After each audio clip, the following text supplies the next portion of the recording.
बिस्मिल्लाहिर्रहमानिर्रहीम, अस्सलाम वालेकुम नाज़रीन। मैं हूँ आसमा शिराजी। प्रोग्राम है फैसला आपका। आज भी कुछ बहुत अहम डेवलपमेंट्स हैं जिन पे बात करना बहुत ज़रूरी है। मसलन आज वज़ीर आला खैबर पख्तूनख्वा समेत पाकिस्तान तहरीक इंसाफ के मुतअद्दिद रहनुमाओं के नाकाबिल ज़मानत वारंट गिरफ़्तारी जारी कर दिए गए हैं।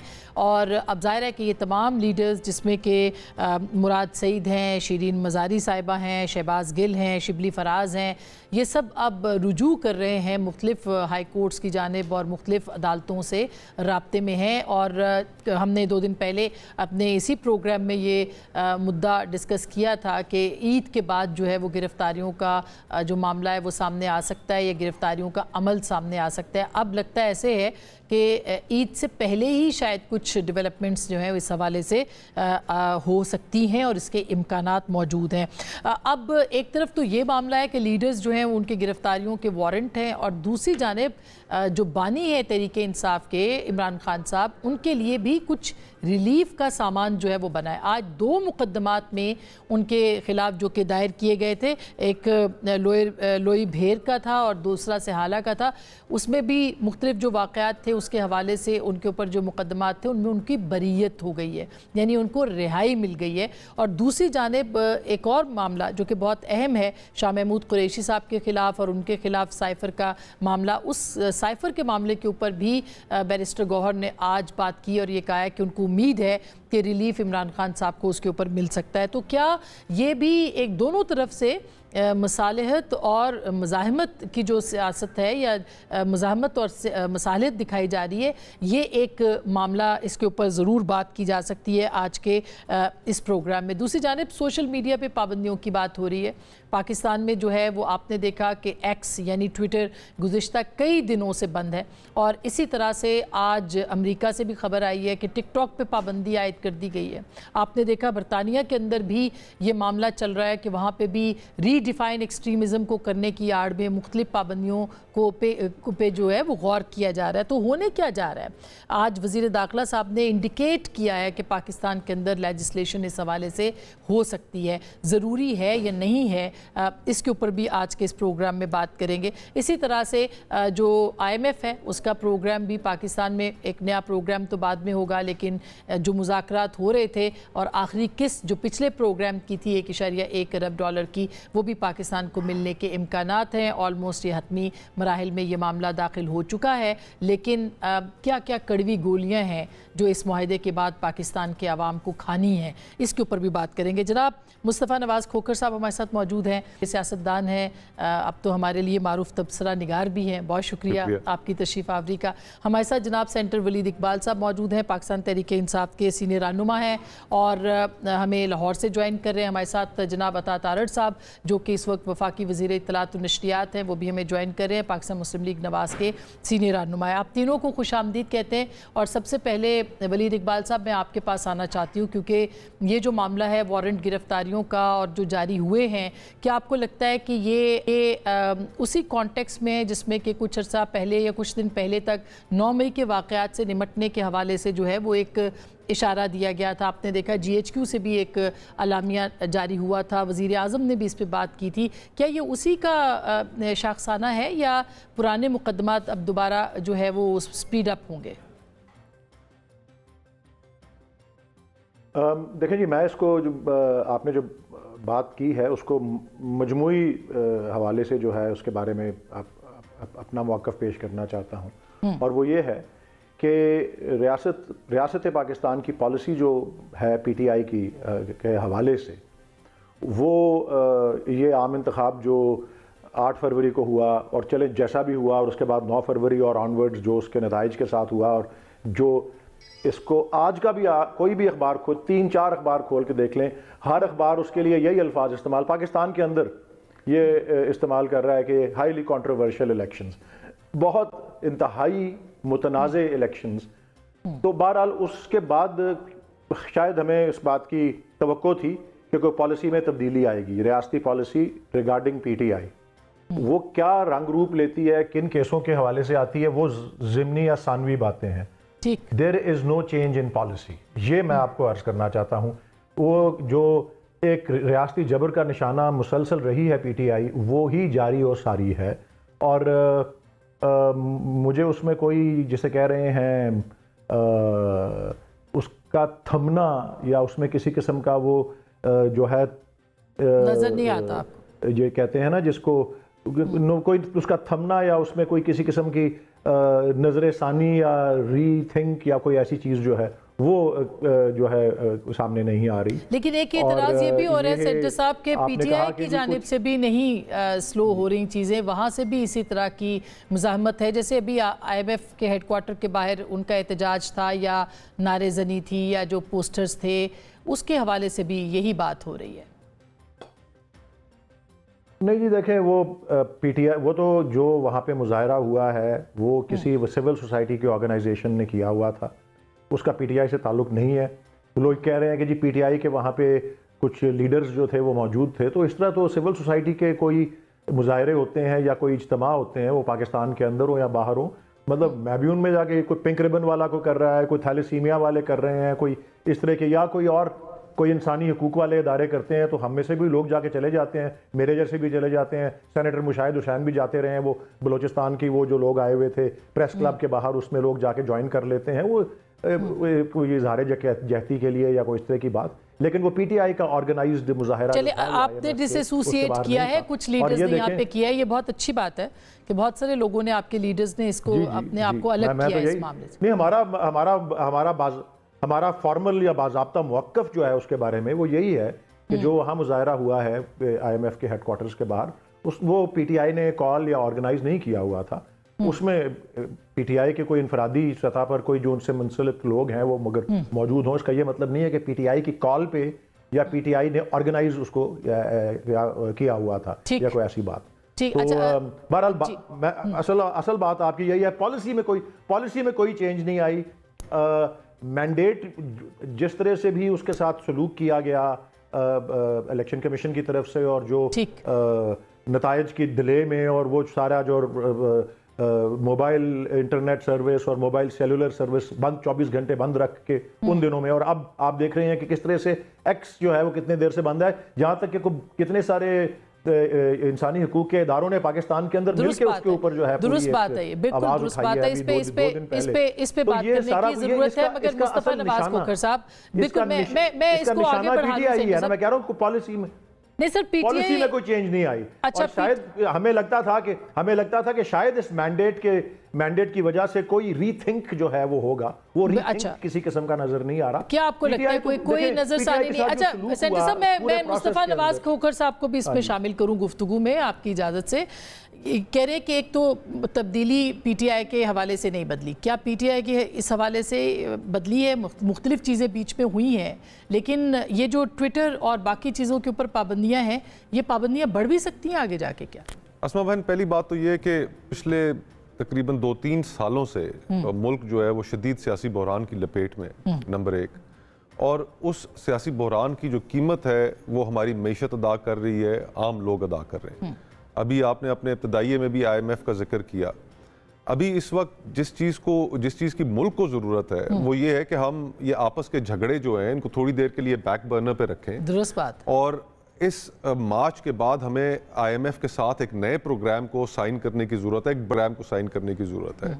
ये जो सिचुएशन है कि वफाकी हुकूमत जितने पैसे कमाती है उससे ज़्यादा सूद में अदा करती है, कर्जे अपनी जगह पर कायम है, तो ये अनसस्टेनेबल सूरत हाल बन गई है। और इसके लिए हमें सियासी बहरान की शिद्दत के अंदर कमी लानी पड़ेगी, और कमी लाने के लिए जो बेहतरीन तरीका है उसमें बड़ा दिल जो है वो हुकूमत को दिखाना पड़ेगा। आज भी ये जो टीवी स्क्रीन्स पर खबरें चलती रहीं कि वज़ीर आला खैबर पख्तूनख्वा के भी वारंट गिरफ्तारी इशू हो गए, फलाने लीडरान के भी हो गए, तो माहौल को अब हमें मज़ीद तलखी की तरफ नहीं लेके जाना चाहिए।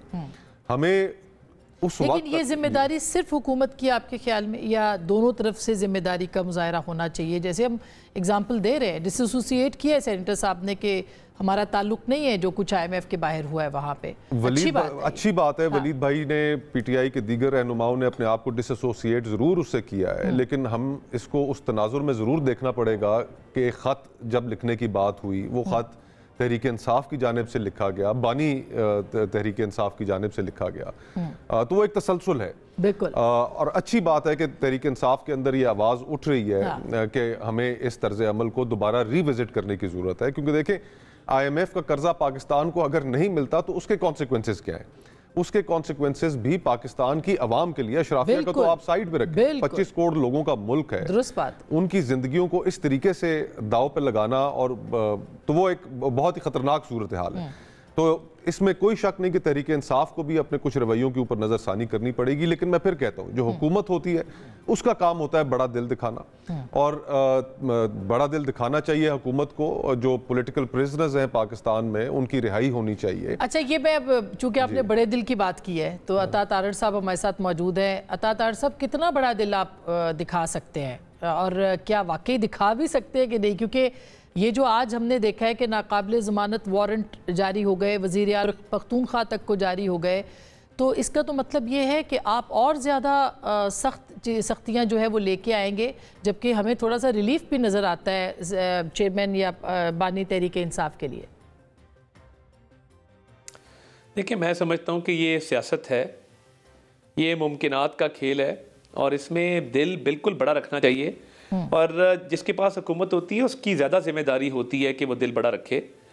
और इसमें आपने देखा कि माजी में अभी शहबाज शरीफ साहब ने ही जब वज़ारत उज़्मा का इंतखाब हुआ उसके फ़ौरी बाद मिसाक मफामत की बात की। हमने तब मिसाक मईशत की बात की थी जब आपको याद होगा कि इमरान खान साहब के दौर में बदतरीन हम सियासी इंतकाम का निशाना बन रहे थे, तो हम तो तब भी कह रहे थे मिसाक मईशत कर लें, और हम अब भी मिसाक मफामत की भी बात करते हैं। देखिए, जहाँ पे कोई due process of law follow होना है, जहाँ पे कोई ऐसे मामलात हैं जिसके तहत कोई कोर्ट जो है वो वारंट इशू करता है, और देखिए कोर्ट्स कब वारंट इशू करते हैं? कोर्ट वारंट तब इशू करता है, और वारंट का क्या मतलब होता है ये खोखर साहब इस बात को अप्रिशिएट करेंगे, वलीद साहब भी, अब दोनों जो हैं वो लॉयर्स हैं, कि आप किसी पेशी पे नहीं जाते, आपकी गैर हाजिरी होती है तो पहले एक बेलेबल अरेस्ट वारंट जारी किया जाता है। वो इसलिए होता है कि आपकी प्रेजेंस को कोर्ट में इंश्योर किया जाए। आप दोबारा नहीं जाते तो फिर नॉन बेलेबल अरेस्ट वारंट होता है, और वो होता है इसीलिए कि आप कोर्ट से गैर हाजिर हैं या आपकी हाजिरी को कोर्ट यकीनी बनाना चाहता है। जो कोर्ट की तरफ से वारंट जारी किए गए हैं वो एक अलग आर्म है, जुडिशरी, एग्जीक्यूटिव, लेजिस्लेचर। तो जुडिशरी की तरफ से अगर कोई ऐसे अरेस्ट वारंट जाते हैं तो हुकूमत वक्त का उससे कोई लेना देना नहीं होता। एक तो ये बात है। दूसरा, मैं ये समझता हूँ कि एक सेकंड आपको मैं रोकूं, अगर जी अली अमीन साहब की बात कर लें आप, वो वजीर आला भी हैं जाहिर है जी। मैं ख्याल है तारड़ साहब जी, मैं ये अर्ज कर रहा था जी मैं अर्ज कर रहा था कि देखें, अगर ATC कोर्ट ने किसी मुकदमे में अरेस्ट वारंट जारी किए हैं, या तो किसी वफाकी हुकूमत के किसी झैली इदारे ने किए होते, वफाकी हुकूमत के मतहत तहकीकाती इदारे ने किए होते, इस्लामाबाद पुलिस ने किए होते, तो फिर तो चले इस पे बात भी करते। मगर कोर्ट का एक प्रोसेस है, जिस तरह मैंने आपको एक्सप्लेन किया, अगर उसके तहत हुए हैं तो फिर वो कोर्ट का ड्यू प्रोसेस है जो फॉलो होना है। बहुत दिनों से ये होता रहा है। ये इसकी बाज़गश्त इस्लामाबाद के अंदर थी कि ईद के बाद गिरफ्तारियां होंगी, पहले गिरफ्तारियां होंगी। एक आपको पता है कि एक अलामिया भी आया, उसके अंदर बड़े वाज़े लफ्ज़ों में 9 मई के मामलात से निमटने की बात की गई और वज़ीर आज़म के अज़्म को सामने रखते हुए ये बात की गई। तो ये तो नज़र आ रहा था, नविश्ता दीवार था। तो अगर आप समझते हैं कि हुकूमत का कोई ताल्लुक नहीं है इन चीज़ों से, तो आप तो ज़ाहिर है इसमें प्ली तो हुकूमत की है ना। देखिए, एक तो ये सिंगल अरेस्ट वारंट नहीं है, ठीक, ये मुकदमा दर्ज था 12 लोगों के खिलाफ, और ये पुराना मुकदमा चला आ रहा है केयर टेकर दौर का गालिबन, या अब उसके बाद के उससे पहले के दौर का। मगर ये अरेस्ट वारंट 12 लोगों के उस मुकदमे में जारी हुए हैं। और मैं समझता हूँ कि अली अमीन गंडापुर साहब के साथ जो वज़ीर आज़म साहब की मुलाकात हुई, बड़ी मुस्बत मुलाकात थी, बड़े अच्छे माहौल में हुई। और मैं ये भी समझता हूँ कि तहरीक इंसाफ ने या सुन्नी इत्तेहाद काउंसिल ने जो हिस्सा लिया है स्पीकर, डिप्टी स्पीकर के इंतखाब में, वज़ारत उज़्मा के इंतखाब में, सदारत के इंतखाब में, सेनेट के इंतखाब में, तो ये सिस्टम के लिए अच्छा है, जमहूरियत का तसलसल है। और वज़ीर आज़म साहब ने भी जो मिसाक़े मफ़ामत की बात की, मैं सेकंड करता हूँ मुस्तफ़ा नवाज़ खोखर साहब की बात को कि वो लोग जिनके खिलाफ कोई एविडेंस नहीं है, किसी जुर्म में मुलव्वस नहीं हैं और वो क्लियर है हर चीज़ के अंदर, तो उनका रास्ता निकालना चाहिए, उनकी रिहाई को मुमकिन बनाना चाहिए। तो इस पर बातचीत हो भी रही है, होनी भी चाहिए। अनलेस एंड अनटिल ये जो 9 मई के मुल्ज़िमान जिनके खिलाफ CCTV एविडेंस मौजूद है या जियो फेंसिंग के तहत उनकी मौजूदगी कहीं पे साबित थी, तो वो तहकीक हो रही है और वो तफ्तीश भी आगे बढ़ रही है। मगर इसके अलावा अगर कोई है तो उसका रास्ता निकलना चाहिए और हम हाउस के अंदर भी एक अच्छा माहौल। दोबारा बिल्कुल अच्छी बात है, ये बहुत ही अच्छी बात आपने की, अल्लाह करे ऐसे हो। 102 लोगों का ट्रायल इस वक्त हो रहा है और कहा जा रहा है कि कुछ आईनी तरमीम भी जो हैं वो की जा सकती हैं लोगों से निमटने के लिए आईनी हाथों से। तो क्या ऐसी कोई प्रपोजल भी ज़ेरे गौर है अता तारड़ साहब? नहीं, देखिए मैं इसकी बिल्कुल तस्दीक नहीं करता कि कोई खुदा न खास्ता को आईनी तरमीम आ रही है जिसके तहत कोई लोगों को इंतकाम का निशाना बनाया जाएगा। कतई ऐसी बात नहीं है। और जो ऑलरेडी एग्जिस्टिंग लॉज के मुताबिक लोग ट्राई हो रहे हैं, तो एक तरफ तो सवाल ये किया जाता है कि जी अभी तक सजा किसी को क्यों नहीं हुई। तो मैं उस पर अक्सर कहता हूं कि देखें, एक ड्यू प्रोसेस ऑफ लॉ है, अदालतों के अंदर इन लोगों के मुकदमात चल रहे हैं, ट्रायल चल रहे हैं। तो वो 2 लॉ के प्रिंसिपल्स हैं, वो कहते हैं ना कि justice delayed is justice denied, तो साथ ये भी कहते हैं कि justice hurried is justice buried. तो वो उसको उजलत में भी नहीं करना चाहिए और वो रूटीन के मुताबिक जिनके केसेस चल रहे हैं उन्होंने कभी ना कभी मंतकी अंजाम को जरूर पहुंचना है। मगर मैं समझता हूँ कि एक ट्रायल का प्रोसेस है, उसको फॉलो किया जाए और वो हो रहा है फॉलो। अच्छा, कितना मुस्तफ़ा आपको क्या लगता है, फिर मैं सेंटर साहब से भी पूछती हूँ, आपको क्या लगता है कि वाकई जो 9 मई के अंदर मुलव्वस लोग हैं, क्या वाकई उनको कैफरे किरदार तक नहीं पहुंचना चाहिए? वरना तो एक तासुर ये है कि फिर तो इसी तरह से होगा जिसकी लाठी उसकी। जी हाँ, दुरुस्त अस्मा बहन, इसमें तो मेरे ख्याल से मीडिया पर जितने सियासतदान कमेंटेटर्स आते रहे हैं, सबका एक मौक़िफ़ एक जैसा ही रहा है कि हाँ, जो 9 मई के वाक़यात के अंदर मुलव्वस थे, जो पुरतशद्दुद मामला वाक़यात हुए, उनको अदालतों से सज़ाएं मिलनी चाहिए। हमने देखा अब अमेरिका के अंदर जहाँ पर कैपिटल हिल पे इतना बड़ा हल्ला बोल दिया गया, उनकी तारीख में एक बहुत बड़ा और अनोखा वाक़या था, लेकिन एक शख्स को वहाँ पर उस मामले में सज़ा दी गई।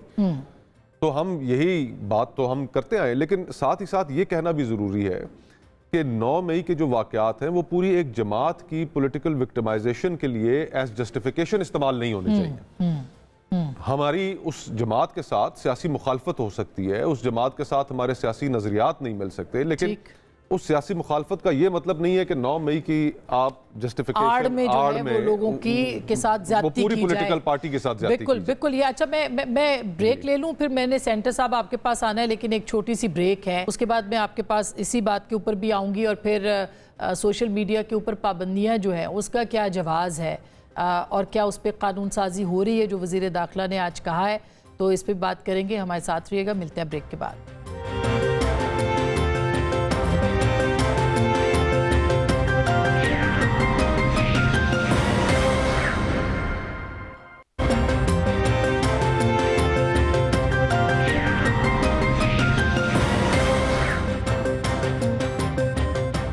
Welcome back. एक दफ़ा फिर आपको खुश आमदीद कहते हैं। सेंटर साहब, ब्रेक से पहले हम बात कर रहे थे कि ये मामला फिर आखिर टलेगा कैसे। अभी कह रहे हैं कि मिसाक़े मुफ़ाहमत की बात हुई, खान साहब का स्टेटमेंट छपा अखबारों के अंदर कि उन्होंने कहा कि मैं किसी से बात नहीं करूँगा। उन्होंने पीपल्स पार्टी के हवाले से भी तरदीद की, उन्होंने PMLN के हवाले से भी तरदीद की। फिर ये मामला आगे बढ़ेगा कैसे? ये पार्लियामान है, यहाँ पे अगर कल ख्वाजा आसिफ ये कह रहे हैं कि बुलाया जाए जनरल बाजवा को, जनरल फैज़ को, तो आपकी जमात क्या इस मुतालबे के ऊपर भी साथ नहीं होगी? देखें जी, मैं पहले तो 1-2 बातें एड्रेस करना चाह रहा हूं जो अता तारड़ साहब ने की उनको। ये बात दुरुस्त है कि अदालती एक प्रोसेस होता है, लेकिन केसेस को इनिशिएट करना और केसेस को प्रोसिक्यूट करना, जो क्रिमिनल केसेस होते हैं, वो तो रियासत करती है। उस केस का उन्वान ही होता है सरकार बनाम जितने भी लोग हैं उसके अंदर। तो एक तो केस को इनिशिएट करना इन इटसेल्फ, और इमरान खान साहब को आपने कहा ना 2 केसों में आज रिलीफ मिली है, तो 198 केस तो अभी भी फील्ड में है। हाँ। और फिर चले साइफर केस हुआ, और अभी अता तारड़ साहब ने खुद कहा कि justice hurried is justice buried, वो फिर जेल के अंदर एक तो वैसे ही ट्रायल करना बंद कमरे वाला जो है वो भी एक बहुत बड़ा जो है इनहराफ है, जो एक बुनियादी ओपन ट्रायल का एक होता है तसव्वुर उसका, और वो सदियों से कायम तसव्वुर है। उसमें फिर आपने देखा कि यके बाद दीकरे एक ही हफ्ते में 3 केसों का फैसला आता है, वो तोशाखाना का, साइफर का और फिर इद्दत का, और फिर मेरे ख्याल में कुछ ही देर बाद 8 फरवरी को उसका बैकलैश वोटर्स भी दिखाते हैं। मेरे ख्याल वो इद्दत केस जो था वो तो बिल्कुल एक तरह का हद गुजर गई, और मेरे ख्याल में जो विमेन वोट पड़ा है पीटीआई को वो तो पड़ा ही इसके लिए, और मैं समझता हूँ कि बिलावल भुट्टो साहब ने भी जो उसकी मजम्मत की वो काबिल तहसीन बात है। खान साहब के जिस बयान किया, तो मैं ये अर्ज कर रहा हूँ कि इसमें सिर्फ महज अदालती प्रोसेस नहीं है, स्टेट एज प्रोसिक्यूटिंग एजेंसी भी जो है वो अपने रवैये को बदल सकती है। स्टेट जो है वो प्रोसिक्यूशन जो है केस को ड्रॉप भी कर सकती है। ये भी एक मगर सेंटर साहब एक सवाल है, एक सवाल ये बिल्कुल आपकी बात दुरुस्त है और ये स्टेट को बड़ा दिल करना चाहिए, मगर सवाल ये कि 9 मई पे और मैं इसीलिए एक सेकंड मैं इसीलिए मैं उस पर एक सेकंड नहीं मैं इसीलिए बार बार कह रहा हूं कि पॉलिसी में मुझे कोई तब्दीली नजर नहीं आ रही। सर वो पॉलिसी कोशिश का तसलसल नजर आ रहा है, क्योंकि एहसास कोई पछतावा नहीं है, कोई एहसास नदामत नहीं है बहुत सारे लोगों की जानिब से जो कि उस मामले में शामिल रहे। या तो कोई तलाफी तो तब होगी ना जब आप अदराक करेंगे कि गलत हुआ है। नहीं देखें जी, इस तरफ जो इस वक्त जो सबसे बड़ी मज़ाहमत का बायस और जो वजह बन रही है वो तो ये है कि जिस तरह से जरा मैं ये पहले बात जरूर कर दूं कि 8 बजे से लेकर 5 बजे तक जो 8 फरवरी को हुआ उसको तो जरूर हम उसकी पजीराई करनी चाहिए कि उसमें वो जिस तरह थोड़ा बहुता हो जाता है कहीं इधर उधर ऊंच नीच, कोई पथराव, कोई वायलेंस, कोई अनफॉर्चुनेटली कोई लोगों की जानें भी चली जाती हैं, लेकिन पोलिंग जो थी वो बिल्कुल जो है पुरअमन भी रही और वो प्रोसेस भी उसमें मुदाखलत और दुनिया ने सबने दुनिया भर ने उसको एक्नॉलेज भी किया, पाकिस्तान के अंदर भी पाकिस्तान। लेकिन जो फिर 8 फरवरी को बस 8 से जब 9 बढ़ी उसके बाद जो हुआ, हमारी मुजाहमत का जो स्टैंड है इस वक्त उसका पूरा मरकज वो है। और मैं आपको जो आपने कहा ना बानी चेयरमैन ने जो बात की, बानी चेयरमैन की भी बात आपसे मैं करना चाहता हूं कि उसके भी उस मौक़िफ़ को भी वाज़ेह करना चाहता हूं, और जो हमारे अबूरी चेयरमैन है बैरिस्टर गौहर, उनकी भी एक बात अर्ज करना चाहता हूं क्योंकि ये जरूरी है। देखिए बानी चेयरमैन ने ये कहा, क्योंकि बात ये बड़ी शुरू हुई कि जी आप ये किसी इन बड़ी पार्टियों से मिलकर हुकूमत बना लें, उसमें PMLN भी है, PPP भी है, MQM भी। उन्होंने कहा तीनों से मैं बात नहीं करूंगा, इनके साथ हुकूमत बनाने का तो सवाल ही पैदा नहीं होता। और उसकी वजह भी यही है कि ये सबसे बड़े खास तौर पे PMLN हमारे मौक़िफ़ के मुताबिक PMLN और MQM वो दोनों और उससे कम हद तक PPP बेनिफिशियरीज हैं उस सारे इलेक्टोरल फ्रॉड के जो हम समझते हैं कि हुआ, और दुनिया भर ने उसका नोटिस भी लिया है। तो बहरहाल ये बानी चेयरमैन ने असल बात ये की थी कि उनके साथ बैठ के हुकूमत नहीं बनाएंगे। वैसे लेकिन इसी तरह के एतराज़ात जो थे वो पिछली हुकूमत को भी थे, पिछली पार्टियों को भी थे, हुकूमत पे एतराज़ात थे, मगर वो आपके साथ बैठने को तैयार थे। ये दुरुस्त बात नहीं जी।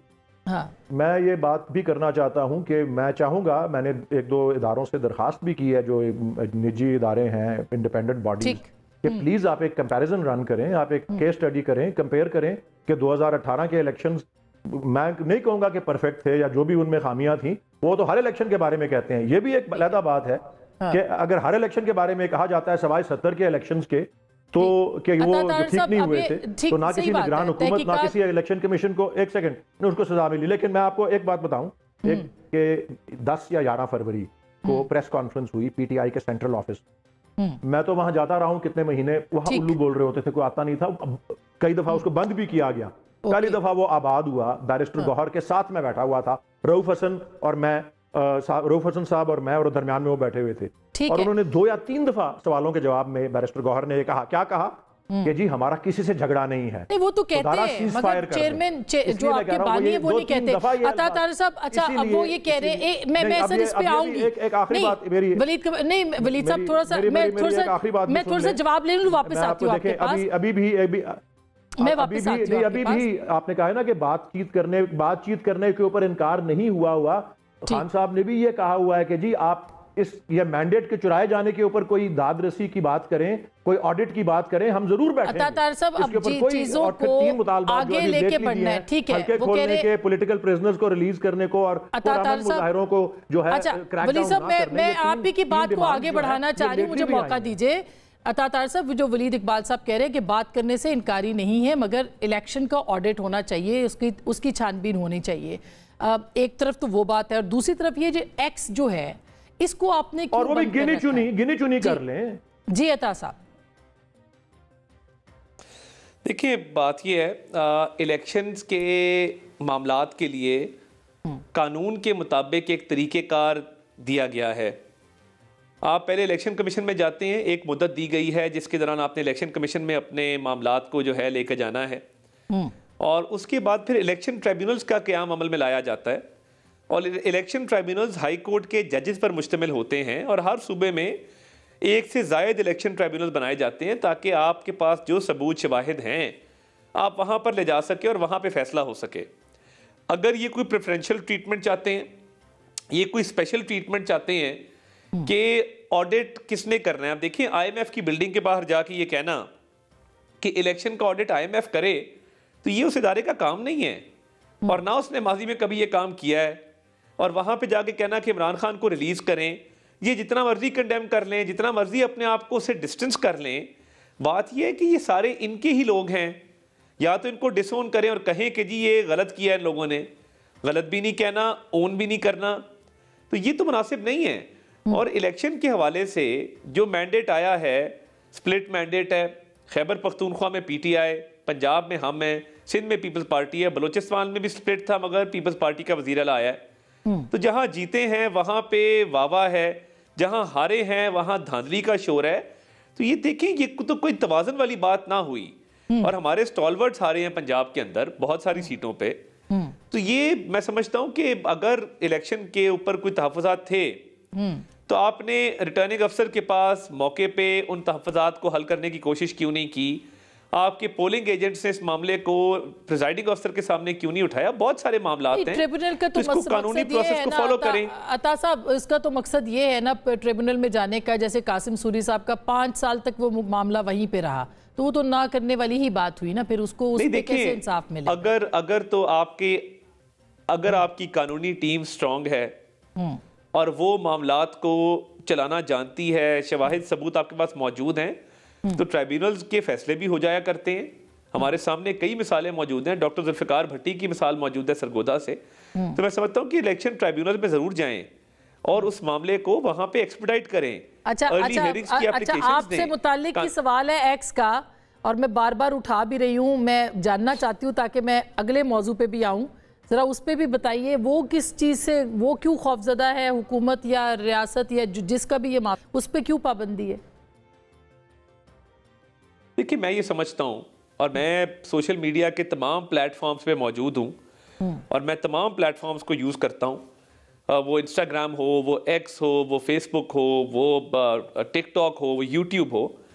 मैं समझता हूँ कि इस पे स्टेट की रेगुलेशन नहीं, सेल्फ रेगुलेशन होनी चाहिए। और वो सेल्फ रेगुलेशन की मैं जब बात करता हूँ तो देखिए, एक चार्टर अगर हम कर लें तमाम सियासी जमातें, और ना सिर्फ तमाम सियासी जमातें, उसमें सहाफ़ी अलग, सहाफ़ती तंजीमें अलग, और उसके साथ साथ आपकी इंटेलिजेंसिया, सिविल सोसाइटी, हम डूज एंड डोंट्स तय कर लें। अब क्या होता है कि किसी भी बाहर के मुल्क में बैठा कोई भी शख्स सुबह उठता है, वो कहता है आज मैं पाकिस्तान की स्टॉक मार्केट को कैसे क्रैश कर सकता हूँ, आज मैं पाकिस्तान में फॉरेन डायरेक्ट इन्वेस्टमेंट कैसे रोक सकता हूँ, आज ये अफवाह कैसे फैलाई जा सकती है कि खुदा ना खास्ता पाकिस्तान डिफॉल्ट करने जा रहा है, आज केओस और डिस्ट्रक्शन कैसे फैल सकती है, ख़वातीन के हवाले से तज़हीक, तौहीन आमेज़ जो भी कैंपेन्स चलाई जाती हैं। देखें, हमें कुछ डूज एंड डोंट जरूर तय करने चाहिए। लेकिन उसका मतलब मैं ज़ाती तौर पे ये समझता हूँ, आपकी बात से पाकिस्तान की सहाफ़ती तंजीमें और जो सहाफ़ी हैं वो बिल्कुल सहमत हैं, मगर मसला ये है कि ये जो पाबंदी लगाई गई है एक्स के ऊपर, इसको तो ख़त्म होना चाहिए ना। आप खुद कह रहे हैं कि मैं रेगुलेशन के फेवर में नहीं। मैं बिल्कुल समझता हूँ, मैं बिल्कुल समझता हूँ इसको हल होना चाहिए। देखें, एक तरफ एक मुकद्दस हक है जिसको आज़ादी इज़हार राय कहते हैं। ये जो आज़ादी इज़हार राय है, ये इट्स अ फंडामेंटल राइट। बिल्कुल। और दूसरी तरफ एक रियासत है। रियासत के कुछ ऐसे मामलात हैं जिसके ऊपर कौमी सलामती के इश्यूज हैं, जिसके ऊपर पाकिस्तान की मईशत के इश्यूज हैं। और हमने देखा है कि बाहर बैठे कुछ ऐसे भी लोग हैं ठीक है, जो हमारे दुश्मनों से फंडिंग लेके ये मामला चलाते हैं। ठीक बात है, फेक प्रोपेगेंडा नहीं होना चाहिए। मैं यही कह रहा हूं कि टिकटॉक पे आज अमेरिका में पाबंदी लगी है, मैं अभी बरतानिया की भी मिसाल दे रही थी, लेकिन पाबंदी लगाना जो है वो जाहिर है क्या हल हो सकता है, ये एक सवाल है। मुस्तफ़ा, आई एम सॉरी, मैं ब्रेक के जाना पड़ रहा है, मैं उसके बाद आपसे भी इस पे इनपुट लूंगी। और फिर ख्वाजा आसिफ साहब ने कहा है कि पार्लियामेंट में बुलाया जाए जनरल बाजवा को, जनरल फैज को। क्या ये वाकई इतना आसान काम है या अब नहीं तो कभी नहीं? ब्रेक के बाद बात करेंगे।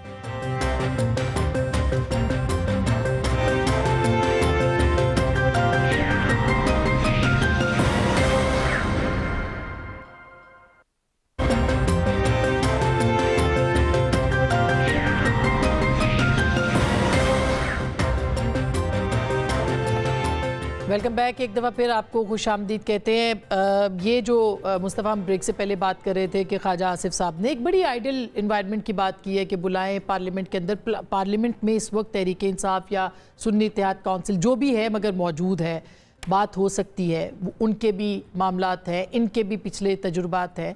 तो क्या आपको लगता है कि बुलाया जाना चाहिए? देखें, पार्लियामेंट के अंदर किसी भी साबका या इवन सिटिंग आर्मी चीफ को बुलाना कोई अनहोनी बात नहीं है।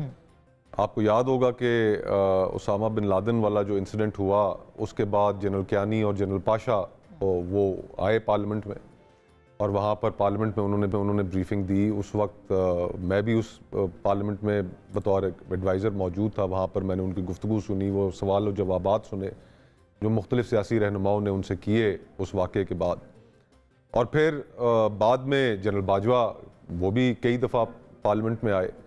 वहाँ पर ये जो इन कैमरा सिक्योरिटी कमेटी की मीटिंग्स थी, उसके अंदर ये इशू TTP की सेटलमेंट का वो डिस्कस भी हुआ। बल्कि मुझे खैर वो और दौर था और वक्त था, उसके अंदर कुछ स्लाइड के अंदर एक ब्रीफिंग के दौरान कुछ गलती हो गई और एक स्लाइड गलती से चली, उसमें कुछ सहाफ़ियों की भी तस्वीर थी, उसमें आप भी जलवा अफरोज हुई उसमें। जी, सिक्योरिटी रिस्क थे हम उस वक्त। था तो ये कोई अनहोनी बात नहीं है, लेकिन साथ ही साथ ये फिर सवाल अपनी जगह पे जरूर खड़ा होगा कि जिन साहब को आप बुलाने की बात कर रहे हैं, उन साहब को तो आपने खुद एक्सटेंशन भी दी जी, उनके एक्सटेंशन के कानून को आपने वोट भी किया। और फिर ये सवाल भी शायद कोई पूछ ले कि जनाब आप उनको बुलाने की बात तो कर रहे हैं, लेकिन साथ एबटाबाद कमीशन की जो रिपोर्ट अभी तक पब्लिक नहीं हुई, उसको भी जरा तवज्जो कीजिए उसकी जानिब, और उसको भी पब्लिक कीजिए। दुरुस्त बात। और अल्टीमेटली तो ये सारे जो मामलात हैं ये डिस्कस तो पार्लियामेंट में ही होने चाहिए,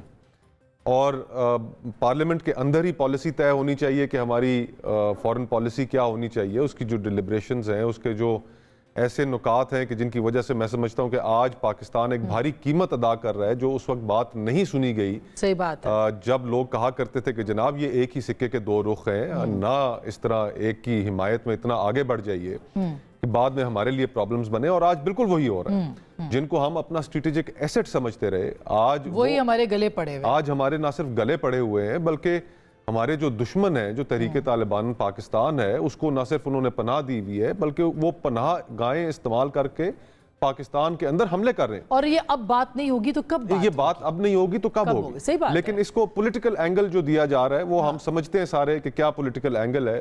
तो पॉलिटिकल एंगल के अलावा जो बातचीत है उसको वेलकम करना चाहिए। जहां तक एक्स का ताल्लुक है, बड़ी मजा का खेज सूरत हाल है कि जहां पर मुल्क के जो वज़राए आज़म है, चाहे वो केयर टेकर वजीर आजम हो सबका या मौजूदा हो, उनकी काबीना के लोग हों या मौजूदा वजीर इत्तलात भी हों, हमारे भाई हमारे साथ मौजूद है इस प्रोग्राम में, कि वो एक्स के ऊपर बैन तो है, लेकिन सब VPNs यूज करके उसके ऊपर अपने पैगामात और अपनी स्टेटमेंट्स जारी करते हैं। सही बात। तो ये लोगों की राय से खौफ नहीं खाना चाहिए। आप लोगों को बात करने दें। जो उसके अंदर लोग गलत बात करते हैं उसको हम कंडेम करते हैं। मुख्तलिफ सियासी जमातों ने तकरीबन हर जमात ने अपने ट्रोल फार्म्स रखे हुए हैं। वो ट्रोल ब्रिगेड जो है वो ना सिर्फ मुखालिफ सियासतदानों को न्यूज से निमटना चाहिए, जर्नलिस्ट से, लेकिन हाँ बिल्कुल, लेकिन निशाना बनाते हैं। बिल्कुल सही बात है। ये सारी चीजें सियासी जमातों को भी अपने अंदर झांकना चाहिए। उनको ये जो उन्होंने ट्रोल ब्रिगेड्स रखी हुई हैं सहाफियों पर हमला करने के लिए, मुखालिफ सियासी जमातों पर हमला करने के लिए, उसका भी उन्हें सदबाब करना चाहिए। अच्छा, ये अच्छी सोल्यूशन है अता, ये तो बताइए कि इसके ऊपर ज़रूर बात हो सकती है। दूसरी जानिब ये जो बात है कि पार्लियामेंट के अंदर जो ख्वाजा साहब ने बात की, ख्वाजा साहब खुद 6 दफ़ा पार्लियामेंट के मेंबर रहे और बड़ी उन्होंने सही बात की है कि अब नहीं तो कब ये डिस्कशन होगा पार्लियामेंट के अंदर कि क्या क्या कुछ होता रहा इस मुल्क के अंदर, किसी एक बेनिफिशरी फिर दूसरे बेनिफिशरी, ये सब कुछ होता रहा है। तो क्या बातचीत होनी चाहिए इस मामले के ऊपर भी, और मियां साहब को करनी चाहिए इनिशिएट? वो सुने पाकिस्तान से बाहर जा रहे हैं।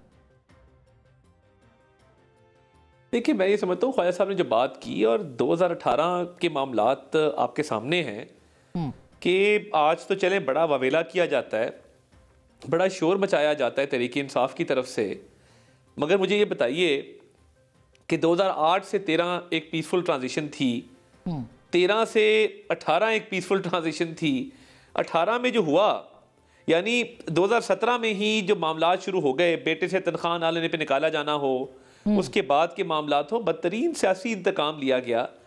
हमारे पे तो कोई इस तरह का ब्लेटेड केस नहीं था, जिस तरह की गलतियां खान साहब ने की हैं तो वो तो अपना किया भुगत रहे हैं जो उन्होंने किया था।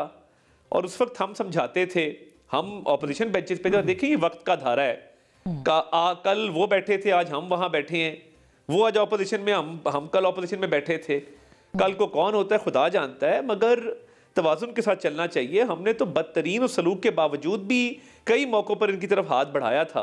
आपको अगर याद हो तो 2013 में मियां नवाज शरीफ साहब इलेक्शन जीतने के बाद बनी गाला गए थे, इमरान खान साहब से मुलाकात की थी और ये पेशकश की थी कि मिल के मुल्क को आगे लेके चलें।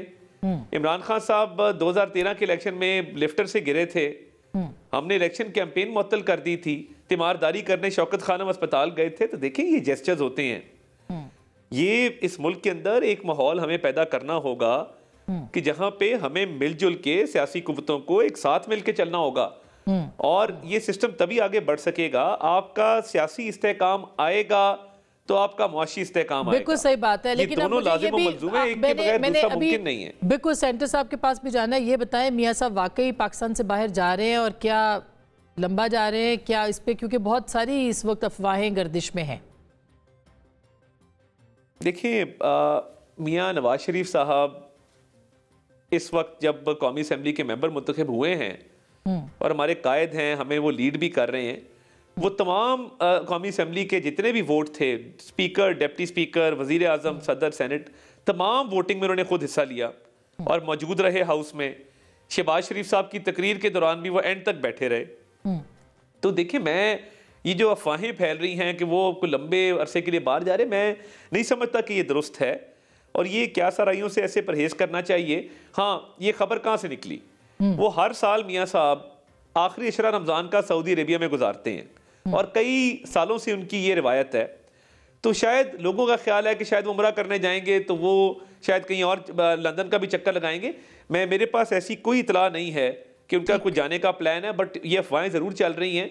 तो देखिए, मियाँ साहब फिक्रमंद हैं हालात के हवाले से, बट उन्होंने इधर ही रहना है, उन्होंने कहीं जाना नहीं है। उनको डायलॉग का भी आगाज करना चाहिए। अगर आप जैसे आप अभी मुस्तफ़ा भी कह रहे थे, सीनियर लीडरशिप है उनको। अच्छा सेंटर साहब, लास्ट अगर आपकी तरफ दोबारा मुफाहमत का हाथ बढ़ता है, जैसे कि अभी अता तारर वज़ीर इत्तलात हैं, वो कह रहे हैं कि बातचीत करना चाहते हैं, तो फिर आप गैर मशरूत बातचीत करेंगे या मशरूत बातचीत करेंगे?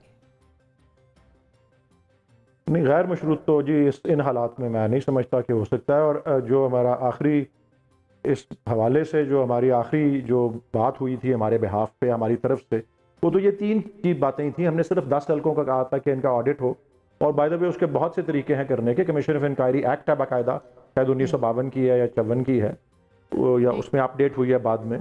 दूसरा एक तो ये था 10 हल्कों का ऑडिट, दूसरा ये था कि सियासी कैदियों को रिहा करना। और उसमें मैं अर्ज कर दूं, मैंने ये बात 16 मई को वसीम बदामी के शो पे कही थी।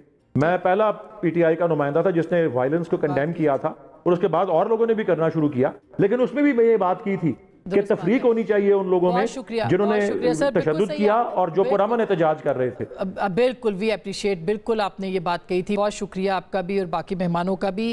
गैर मशरूत बातचीत नहीं होगी, मशरूत बातचीत होगी, ये कहना है सेंटर वलीद इकबाल साहब का। पाकिस्तान तहरीक इंसाफ को इंगेजमेंट उनके साथ ज़रूरी है, वो पाकिस्तान की बड़ी सियासी जमात है और उनको तस्लीम भी किया जाना चाहिए। क्या हुकूमती जमातें जो हैं वो इस मामले के ऊपर पेशरफ्त रखेंगी, करेंगी, नहीं, या आने वाले दिनों में इसके ऊपर बात होगी। अपना ख्याल रखिएगा, देखते रहिए और हमारे साथ रहिएगा। फैसला आपका।